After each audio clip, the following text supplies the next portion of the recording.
Well, personally, I've always had an issue with Call of Duty players in general, but now the game itself has an issue with players cheating. 1 in every 3 players are using some sort of hacks. Here to explain all of the changes coming to Call of Duty is our esports reporter, Nathaniel Cunningham. Nathaniel, what's going on with COD?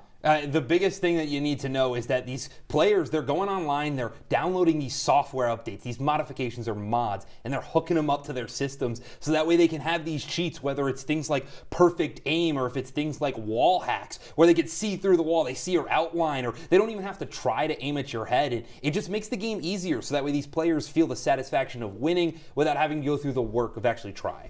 And what have developers done about this? Have they noticed it? The biggest thing, Charlie, is that Activision has created a whole separate team called Team Ricochet. And this team has been absolutely effective in their time. When you talk about since October of 2024, this team has absolutely killed off any bit of cheaters. Over 220,000 cheaters have already been banned. 23% of them are gone before they played their first game. So to say Team Ricochet has been successful might be an understatement. That's great to hear. And if I'm playing COD and one of these rascals, one of these hooligans comes out, 360 no-scopes me like usual, but they're cheating, what should I do about it? Well, the biggest thing you need to do is realize if it's actually a cheater, because Call of Duty announced over 60% of their reports were actually console players. So you may not be necessarily as good as you think, Charlie. I'm sorry to say that. But you have to realize if it's actually a console player, but they fixed their kill cam. And so that way you can notice, hey, is it a PlayStation or an Xbox user, or are they a PC? And it tells you how you died. So then you can go onto their online forum and put in their username and actually put in a report that says, hey, I think this guy's cheating.